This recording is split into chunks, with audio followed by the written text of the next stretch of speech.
जय श्री कृष्णा। राधे राधे। भक्तजनों, आज आप श्रवण करेंगे आषाढ़ मास की रवि प्रदोष की व्रत कथा और साथ में आरती। रविवार के दिन यह व्रत आने के कारण इसे रवि प्रदोष व्रत कहा जाता है। प्रदोष व्रत हर महीने के दोनों पक्ष की त्रयोदशी तिथि को रखा जाता है।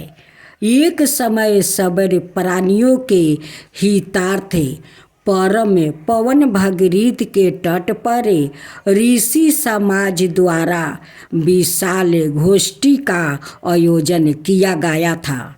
इस सभा में व्यास जी के परम शिष्य पुराण बेता सूत जी महाराज हरि कीर्तन करते हुए पधारे थे।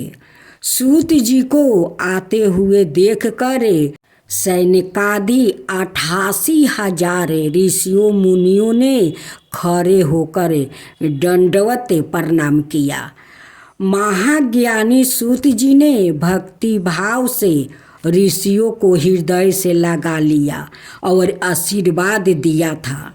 वृद्ध ने ऋषिगण और सब शिष्य आसनों पर विराजमान हो गया।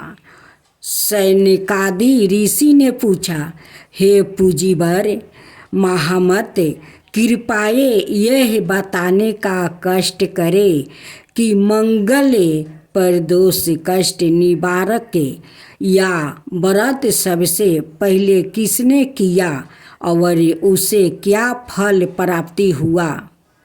श्री सूत जी बोले, आप सभी शिव के परम भक्त हैं। आपकी भक्ति को देखकर मैं व्रती मनुष्यों की कथा कहता हूँ, ध्यान से सुनो। रवि प्रदोष कथा। रवि प्रदोष व्रत की कथा के अनुसार एक गांव में अति दीन ब्राह्मण निवास करता था। उसकी साध्वी स्त्री प्रदोष व्रत किया करती थी। उसे एक ही पुत्र रतन था और समय की बात है, वह पुत्र गंगा स्नान करने के लिए गया था।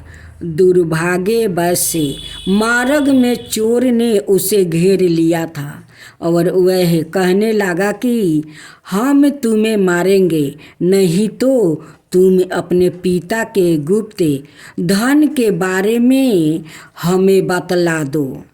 लड़का दीन भाव से कहने लगा कि बंधुओं, हम अत्यंत दुखी दिन है, हमारे पास धन कहाँ है।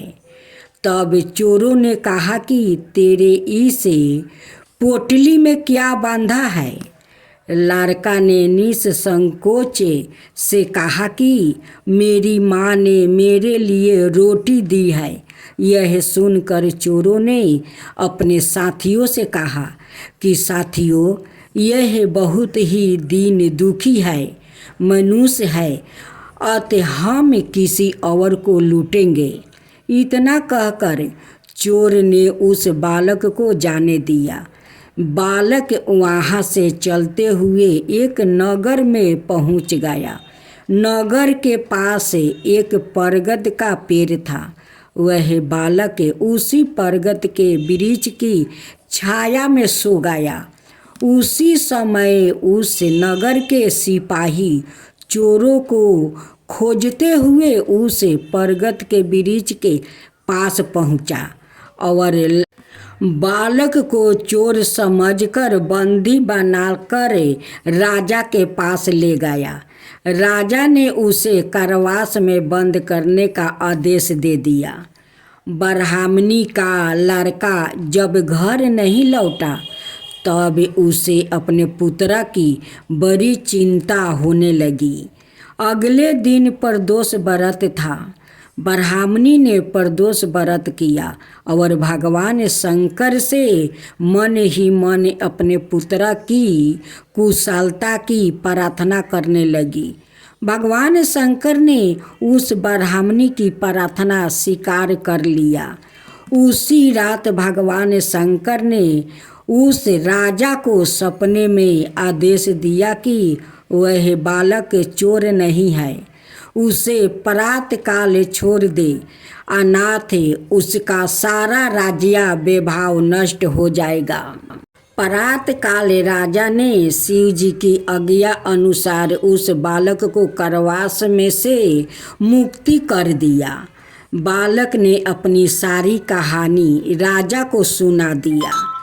सारा वृत्तांत सुनकर राजा ने अपने सिपाहियों को उस बालक के घर भेजा और उसके माता पिता को राज दरबार में बुलाया। उसके माता पिता बहुत ही भयभीत थे।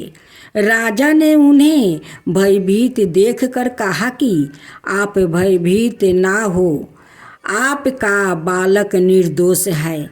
राजा ने ब्राह्मणों को 5 गांव दान में दिया, जिससे कि वह सुखपूर्वक अपना जीवन व्यतीत कर सके। भगवान शिव की कृपा से ब्राह्मण परिवार आनंद से रहने लगा। अतः जो मनुष्य रवि प्रदोष व्रत को करता है वह सुखपूर्वक और निरोगी होकर अपना पूर्व जीवन व्यतीत करता है और उसके जीवन में खुशहाली आती है।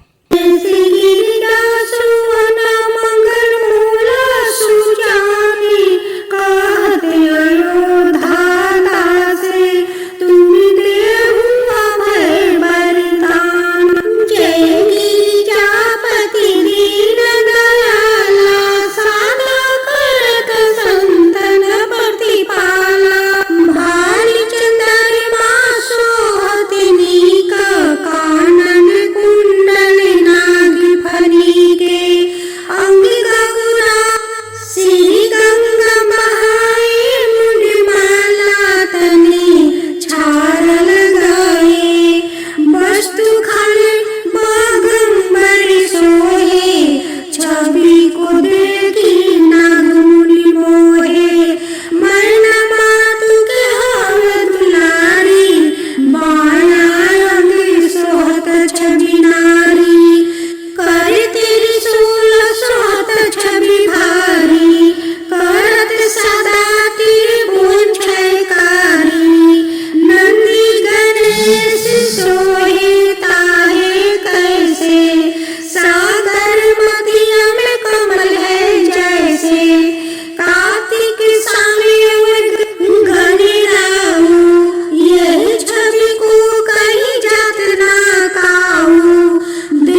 चार चतुर्भुज दशभुज अति सोहे त्रिगुण रूप निरखिता त्रिभुवन जनि मोहे।